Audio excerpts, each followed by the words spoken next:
And welcome to another edition of Wit, Wisdom, and What Matters Most. It's a podcast with Minetta's Gast, Freeman, Troyer team. My name is Kyle Luders, joined by Danton Troyer.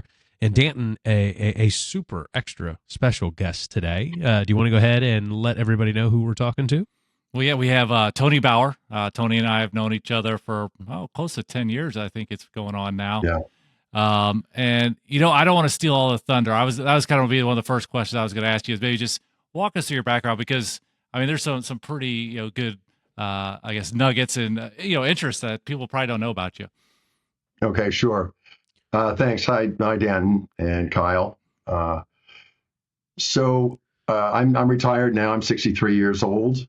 Family, wife and daughter who's 17, and born up in Palo Alto, actually Stanford campus. My father was a professor of psychology up there. My mom was at home. They had three kids. So myself and two sisters, one younger, one older. Both of them are now in healthcare.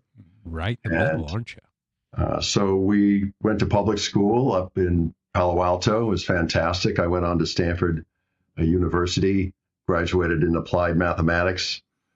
And then went on to a short stint in consulting, then on to get a doctorate from Stanford Business School in economics.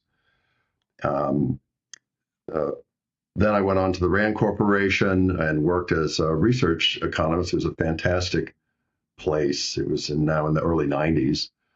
And then eventually went on to something sort of where I call my career being, which is the drug industry. So I was in the U.S. and global drug industry, starting at SmithKline Beecham in Philadelphia. We're just sharing some anecdotes about driving in the snow, which I had no clue about. Growing up in California, that makes it a little tough. Some back and forth. I won't give you the blow by blow, but if you're trying to do well in corporate life, you're going to move some. So sometimes I felt like we were in the Army. Yeah. Oh, yeah. Back to Mountain View, and then back to Southern California, eventually to Zurich. And in probably the best position I had that I loved the most was working for Synergiva outside of Boston in Lexington, Massachusetts, where I headed up U.S. and global reimbursement, so market access, health economics, and pricing for a rare disease drug company. I guess to where we well, maybe I'll stop there. We'd talk about a bit how I met Danton and where, sort of the wealth side of it as well, the management side of that. We'll talk about it a bit. Yeah, and I think, what we're talking about today is the psychology of spending after success. And so, PhD in economics, obviously a little bit unique background there. And then, growing up in the corporate world as far as, the drug industry, as you said, and moving around. So you've obviously had some success throughout your career. And so that's kind of what we're going to dive into a little bit deeper now that you've retired. Okay, take a step back and maybe reflect on it a little bit more. I will. I've had some success in my career and then stumbles too. Of course. Exactly. I'm going this way. Oops, it didn't work. Detour to Switzerland. Yeah.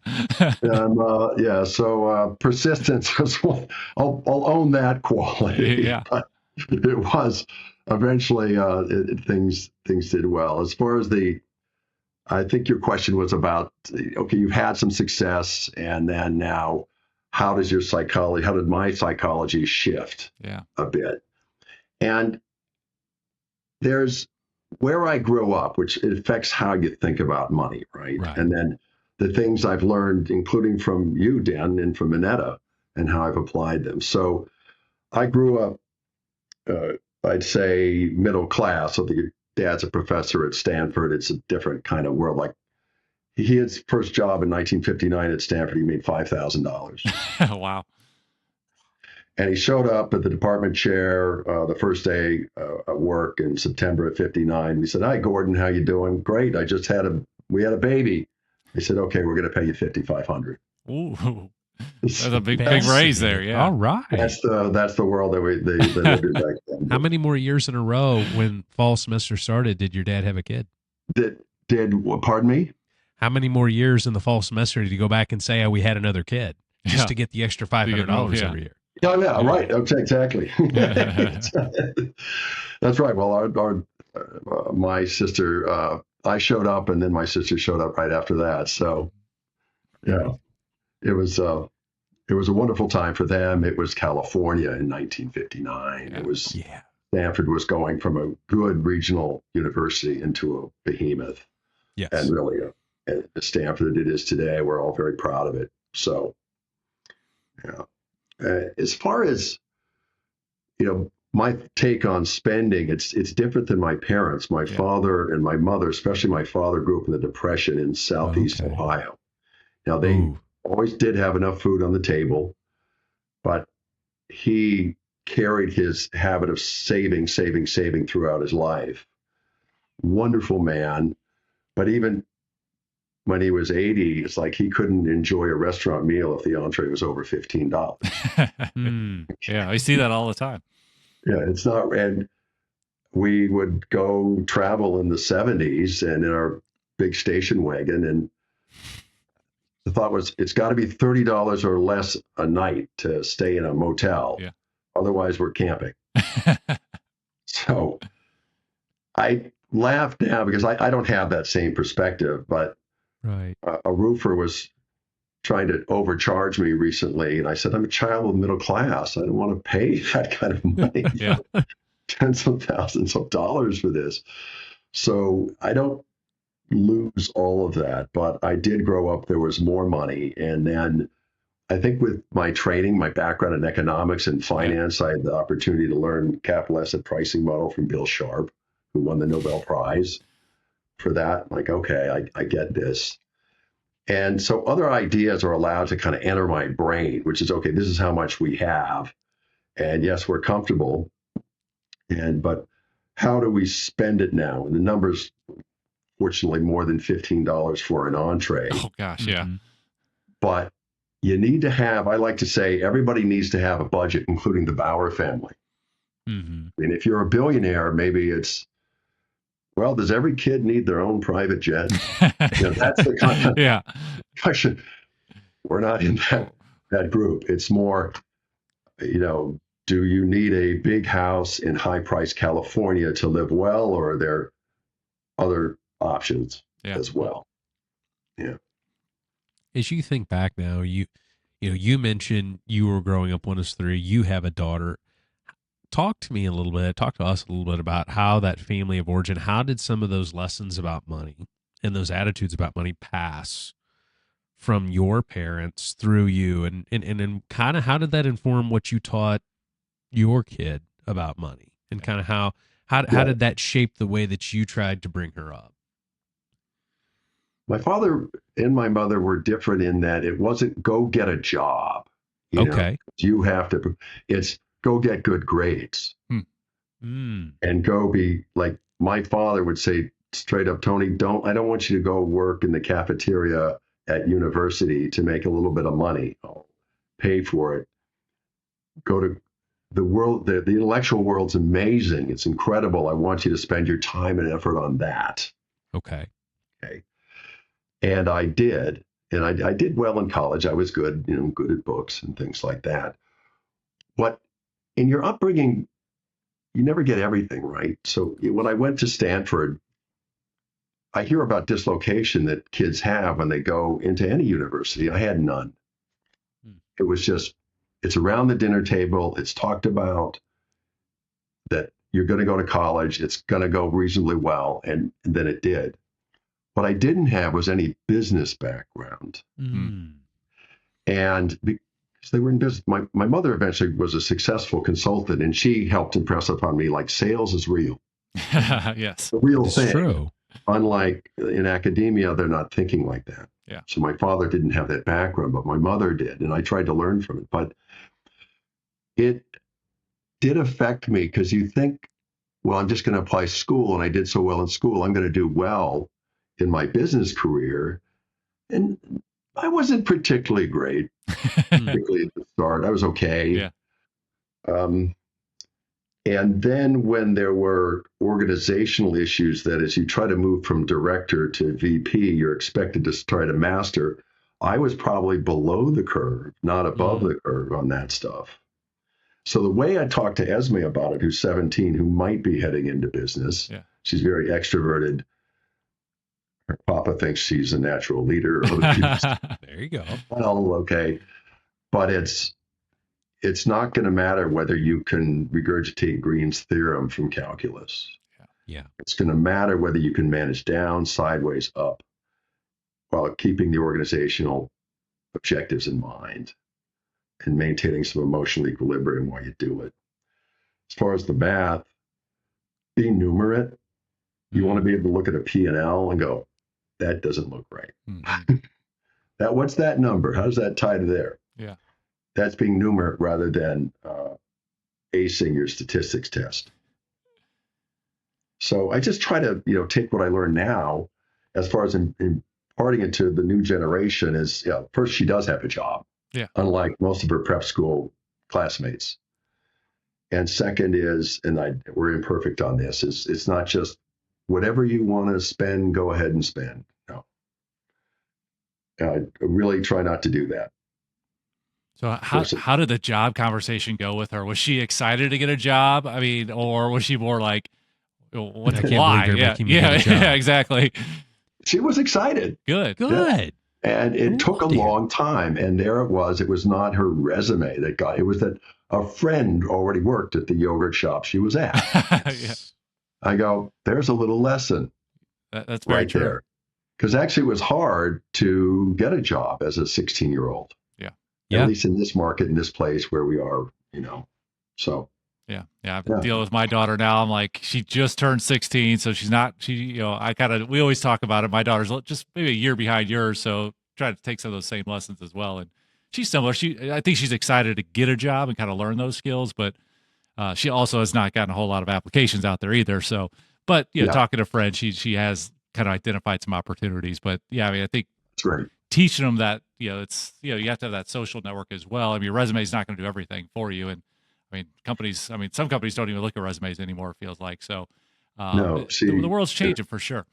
It is. And yet you're right, Danton, and yet some of the eternal truths are still here, which is the relationships matter. She's close to her boss, who's the owner of the yogurt shop now. And because Esme acts interested and the owner shares a fair amount about the business and what's going on. So then she learns about how a yogurt small business is run. Yeah. Right. Okay. Other things like I'm going to share with her pretty soon how much it costs to run this house that we live in. That's a very good thing to share. Here it is. Here's what it costs. Here's the pre-tax income one would need to be here. Correct. Yeah. Especially if you look at what costs have done even in the last 5 to 6 years, just for running and maintaining a household, from your utility costs to property taxes, all of those things that go into it. It's like, even still to this day, like my wife, who admittedly is not the most financial savvy person, she married into that field. It still surprises her even. And her name's on everything. Like what this takes to run it. So kudos there. Like that is a wonderful thing to teach someone that's getting ready to go out into the world as an adult, like just to have kind of the weight on the shoulders a little bit of understanding that number. Yeah, thanks. I think that's helped, and I will share that I've shared it with my wife as well, who listens to it, but she's trying to organize our debut of our daughter. So there's like, okay, you handle this.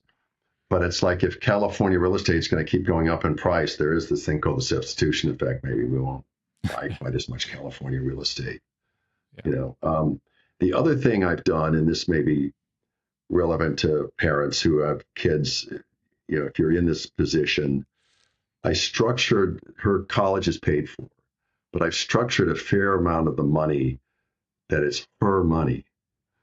So she's expected to get a 4-year degree. If you get a scholarship, if you want to go someplace a little less expensive, that money is yours for your early 20s. Now, you should, by all means, spend all of it, if you need to and if you want to. So it's sort of the first. Now, there'll be guardrails. I'll be there, and I'm going to be helping. I'm going to be advising, and Dan, you and your team will help to advise that. So that's one thing that we're going to do.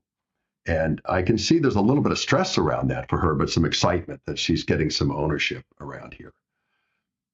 A second thing about the wage growth is doing some Roth conversions where if the child makes money, you say, okay, when you make money, I'm going to support your Roth account. Mm-hmm. Right. Get them going. And that's estate planning in a small scale way, but it's, okay, I make money and then I can grow. I can grow things in the future. Yeah. So, obviously now you're retired. Hmm? Is there any, thought or maybe just try to, because you are on a limited budget now, and I say limited budget, but, but now you're giving money to your daughter. And there's always the psychology of, well, what if I need that later? What if I run out? Especially, people that did grow up with, parents through the Depression, and there was many folks that, were running out back then, and I mean, still today, obviously, but has that really affected, that decision, or have you, I'm sure you thought through that, but, how's that really played out in your mind? Right. I don't have that deep down fear because I didn't grow up with it that we might run out. Yeah. And what has really helped is the tool that you guys have, the financial planning tool that does all the different scenarios. You like 1,000 Monte Carlo simulations of if I spend this and we have these types of categories of expenses, what's going to be our terminal wealth after inflation, doing different things. And I've run those tools a lot, sometimes just with you, Danton, or Connor, and then I do it myself. Yeah. And that lowers my stress level. I'm like, okay. And so I'm using it constantly. I'm aware of it. Yeah. And it's really helped. As far as I know, be careful with that word, but I think with very, very high probability, we're not going to run out of money. And I can watch also videos on YouTube with some sensible people, usually financial planners about my age who are retired. And they note that people adjust their spending to what they have. And people with a lot less don't run out of money. Social Security is very helpful in that regard for some. Right. But with Kyle, you mentioned all the inflation going on, and it's never ending across the country, especially in California. Our insurance has doubled in 9 years, and now the water bill is going to go up 50% to fill the pool and the rest of it. So these are high quality problems, right? But it's something to watch. Yeah. It is something to watch, and that's where like teaching that next generation about all of this sooner rather than later, so that they can go on and adapt and continue on the family legacy, so to speak, of lessons that have been imparted is very, very important. Yeah. As you have continued to work your way into retirement, you worked in the back half of your career. Has there been any guilt or fear that has showed up in the enjoyment of your spending? Has there been like one thing that you looked at and you just kind of went, I don't know if I should have done that, but I did it, and I'm not necessarily, because I do have a funny story about this from this past weekend. But is there one thing that's just, or maybe a couple of things you just kind of went and looked at? Yeah, I don't know if I should have done that, but it feels good, and I'm glad I did it. Yeah. I think on the spending side, not so much on the income generation side. I left Boston in the drug industry there to run consulting here. And I worked at it and it went pretty well. But come on, in the big picture, staying as an executive in the Boston ecosystem would have been, higher. Oh, yes. Yield, yeah. Right. And I have seen very distinguished people say, no regrets. Kind of hard to have an optimization framework and then also have no regret. True. And, but, you make peace with it that we've had, and even my retirement, I've really become I retired at 59 and now I'm 63 and, declared victory and departed the field. Yes. But there's always, you could do more, you could work longer. And my dad worked into his 70s because he had tenure and he loved it and all that. But private sector's a little different. So I have become very comfortable how connected I am to Esme and to Nadi, my wife. And you go from one big goal of whatever career you're doing. Like I want to be the best drug industry guy I can be. And there's plenty of airplanes and lots of stuff going on. It's very absorbing. To now there's 3 or 4 or 5 different things I'm doing. And it's fine. It's really great. Well, Tony, as one of the things that we talked about as you transitioned to retirement, you did make some kind of stops along the way, it seemed like. So, talk about maybe just that thought process when you were heading into retirement and was it going to be enough? And, did you do enough? I mean, those are some of the things you were talking about. And, everyone's like, we see it all the time where, someone says, I'm going to retire at 60 and then 60 comes, but it's just, it's a difficult decision of, is this the right time? First I did all the work and did it with you guys. Like, do I have enough? The answer is yes. Probably after I left, we had a liquidity event in 2015, and I came back here and we got the tax stuff done and all this. It was 2016. I knew intellectually I could retire, but emotionally I had not done enough. I hadn't tried enough. I hadn't gone hard enough. And I wanted to see how it goes as an individual consultant who maybe grows a business. And I did for a while. So it's a mixture of, the hard logic and the numbers, but I think you're also getting out the emotions of it. And I've always had other interests besides just my career. So literature, art, my family, some travel as well. And even in consulting, when you're like, maybe you're not busy for a few weeks and you realize this is how it's going to be later until I fill my life up with other things. And it wasn't, I think for some people, particularly some men, like the abyss opens up underneath, and they start looking at what's the meaning, who am I? And I just went through this in stages. I never had a crisis in that way. But so you can jump in, the water's warm, and you can have a good life.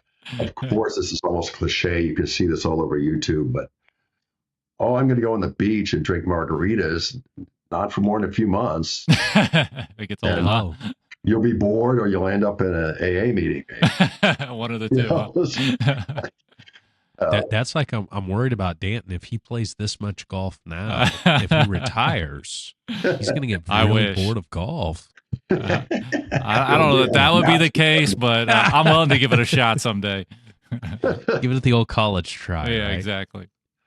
I mean, we're all going to have to do something else unless you're going to work till the day you die, right? You're going to have to figure out some other things to do. And it helps. Nadi gets us all out too. We get out and she's very good at networking and socializing and gets me off of the couch and out we go. And it's good. Yeah.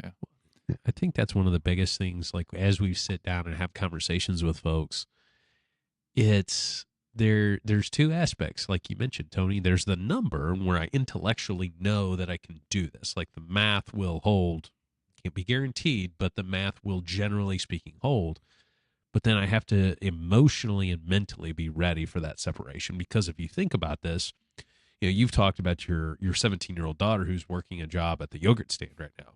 From that period of time all the way to, let's say, your late 50s, early 60s, you have this purpose of getting up and doing a thing, and whatever that thing looks like. But you're out there building a life. You're out there like basically storing the acorns, if we use the squirrel analogy, in the tree. And then we all like to say, yeah, it's just real simple. Just retire. Just flip the switch off that has been on for several decades in a row. And it's just, there's way more to it than just that. There is. And I'm going to get a little deeper here. Right? When I'm 15 years old, I'm kind of trying to floundering around. I've just grown 10 inches, in 2 years. And so you grew into the rest of yourself, kind of like what my son is doing right now. You just kind of like grew into all of the feet and the head and everything like that. And there's lots of different ways one can go at 15. I decided I'm ambitious. I am going to be a great basketball, best I can be, and go to a very good school. I'm going to get my grades up and all the rest of this. And it worked beautifully. I get rewarded for that. And Then I have a belief that ambition is part of my core personality. I would suggest a different view in life, which is ambition is a tool to help you get to where I want to go. I know the feeling inside or the competitiveness. I'm watching my daughter's volleyball games. See, like, okay, some of that's, I'm born with it. Some of it is you better be careful about ambition, because also, what are you ambitious for when you're 55 and you've done it? Either you've done great, Yep. or you've done pretty well, and you know it's not going anymore towards a traditional success. Right. So what is there then? And I have found there's a lot of different things. You also don't have to worry so much about who you are. I mean, when you're 40 or you're 20, you're worried about that. At 60, you're not. It's not becoming of a man that age. Good to hear. Yeah, right. Worried about that. And a little bit deeper into faith for many, for me, that's a work in progress. Being close to my daughter in the last 4 years, not on airplanes, right? We're otherwise on a lot of airplanes and doing a lot, and I haven't had to do that. So I talked to her, and we have a lot to talk about. And I think she says it's helpful. So it's helpful to me. I know that. So, Right. and then I'm the one in the marriage who thinks about the longer term, like, okay, what are we going to be doing in 5 years or 10 years? And then I can bounce some of these ideas off of Danton, for example, like, well, there's the go-go years that we're in with a modification. We have a daughter in high school, so that costs money. But in 10 years or 15 years, we hope there's maybe a grandchild. And then I know my wife and me will be within 10 minutes away. Of course. So don't go build a dream house somewhere on a lake. Right. Because and also there's your Probably not health. gonna fit in this long range plan. You can't take that for granted. We're in great health now, but we'll have to see. Well, kind of, I guess that's the next question is, what does your healthy enjoyment, of your financial success look like? I mean, it's always hard to predict what things will look like, but, if you could paint a picture of that, what would that look like for you and your family? Spend money on what you like, cut out the stuff that you don't care about that much. If you started out, you made more money as you went along, keep some of those habits you had when you were making less. So then you don't go crazy about it. Mm-hmm. One of the things that, I've read this book, Die with Zero. Many of you have done this, which makes sense as an economist, right? You enjoy the money, get utility out of it, even give your heirs money when they can use it. Mm-hmm. Right. Things like that. But everybody, either we've talked about the old style, which is I always have to make money. I have to have income. I don't have that issue. My little thing is, well, I always want my portfolio to go up, including, adjusted for inflation. But actually, rationally, in the go-go years, you really probably don't. Right? You want to be spending some of that down. So is it travel? Is it luxury real estate in California? Or other things that we want to do? But a lot of stuff that's actually the most fun, relationships or faith, more meaningful, doesn't cost anything. Usually, and a gym membership. Oh, I'm sorry. A gym membership. Where you want to go, and the instructors are high energy and really good, and that is a great investment. I have to agree there. Yeah. Yeah. I really kind of like the way that you answer that question. It steals the thunder from one of the final questions we usually have. In that the name of this show is Wit, Wisdom, and What Matters Most. Obviously, you're a very, very witty guy. We've had a great time laughing. And you've thrown a lot of wisdom our way. And we've talked about what matters most. So before we light on out of here, Tony, is there anything else, if you were talking to that 15-year-old version of yourself that is going to be a basketball legend? Yeah. What would you share? Like, is there any real simple tips, tricks that you haven't already covered? I've done it. I've shared it with my daughter. honey, there are no shortcuts. Life can be wonderful. You've got all the tools you need. It's worth trying hard and achieving something. Don't buy into any of the modern stuff about we're in a corrupt society, things don't matter. It will matter. And it's good to raise a family. And your papa's a little older. So go hard and enjoy your career, because your life after 50 will be different. And I'm going to be helping you make sure it's whatever your dreams are realized before 50 and after. I can't think of a more beautiful way to end our time today than that right there. Yeah. So, Tony, thank you very much. Thank you, Tony. Thank you. Wow. Give me goosebumps. Well done. Well done. As a guy with 2 little kids right now, that was worth its weight in gold, palladium, whatever precious earth metal you Bitcoin nowadays, right? Careful with that. Yeah, that surprised me. Well, I think people don't think about that. I mean, especially, I think about my daughter too. I think Kyle is the same thing. It's like, you get distracted. And it's like, why do I try? Like, what's the point? Like, just keep, So, I mean, that's an incredible lesson. It is. It's what I'm going to remember tonight, when it seems like for the 700th night in a row, I have to remind my kids of the nighttime routine. But like each time, every time, but like each time though, it's worth trying, because somebody had pointed out the other day that the trips and the memories you have with your parents when you become an adult are tiebacks to comfort and security for the rest of your life, and the time you spend with your parents and those little nuggets. And like you talked about the station wagon and taking the trips, and whether or not where we get to stay at a hotel versus where we got to camp. They make us chuckle now, but they tie us back to a time where there's something that happens very deep inside, and then it gives us a sense of comfort, and that's why we remember it and we share those stories. That's so right. I'm glad you went there. It's sharing a way of being. My father and my mother really affected. Yes. And I remember, I know if you guys got to go, that's okay, I understand. But my father died in 2020, and a colleague of mine was suggesting a consulting arrangement, which I thought was a pretty gray area, kind of how treating the client, et cetera. And he's kind of pushing me a little bit. Why don't you want to do this? And I finally said, because I'm the son of Gordon Bauer, it's not going to happen.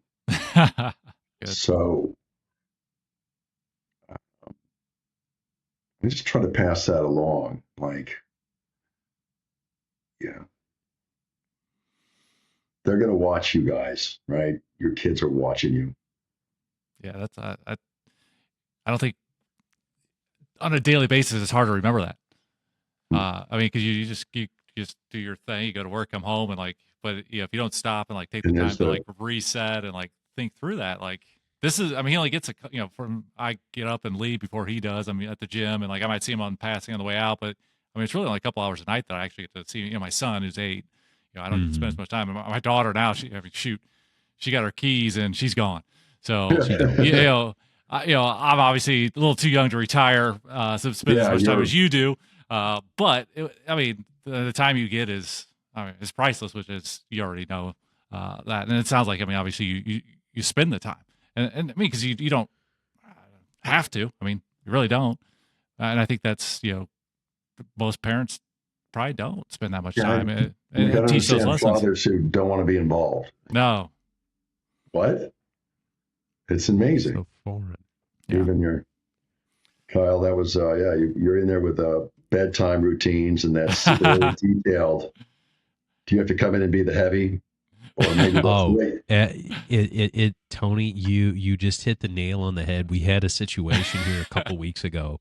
My wife stays at home with the kids, and she is tremendous at it, and I love it that she does it. But we were having a deal where we were late onto the bus, and my wife was just like going throughout the house morning after morning, getting after these kids. And I don't like doing it. Like I don't It's not fun. Yeah.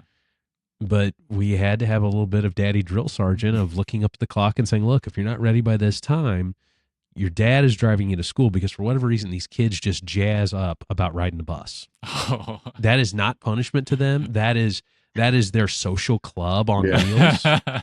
Right. So one day of dad driving them to school completely fixed all of that. But the problem with it is now when I come into the kitchen in the morning, like everybody kind of like their backbone straightens a little bit and this and that. And it's like, It's necessary. it is. It's not always the fun job, but it's the role that dad has in the household. That's true. Like it's a role that mom's not, I don't think, naturally bent towards. It's just, No. my wife always says something about there's something about a father's tone with his kids. And this is even true back to my childhood. If I heard my dad's voice, the little hairs on the back of my neck Yeah. would always stick up. And yeah, my best friend when we were 7 had a 6'4" big Scottish dad who rarely would get mad, but he'd get mad. He'd go 3, 2, 1, and the kids would go, Yes. whatever was next. And I had to lay down the law only about a week ago. It was rare that I could do that with Esme, and my wife appreciated it. They do. It's just it's a different thing. It is. Everything's Breaks your fine heart now. when you do it, but you know it's in their best interest. Everything's fine. Thank you for listening to the Wit, Wisdom, and What Matters Most podcast. Click the follow button to be notified when new episodes become available. Visit our website at witwisdomandwhatmattersmost.com to learn more and find additional ways to connect with us in the show notes. The opinions voiced in this podcast are for general information only and are not intended to provide specific advice or recommendations for any individual. To determine which strategies or investments may be suitable for you, consult the appropriate qualified professional before making a decision. Investment advisory services offered by Moneta Group Investment Advisors, LLC, an investment advisor registered with the Securities and Exchange Commission. Registration does not imply a certain level of skill or training.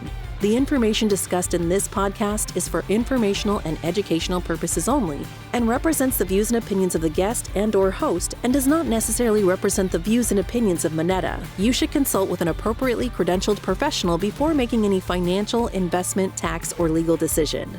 Past performance is not indicative of future returns. All investments are subject to risk of loss. Please see disclosure for additional information.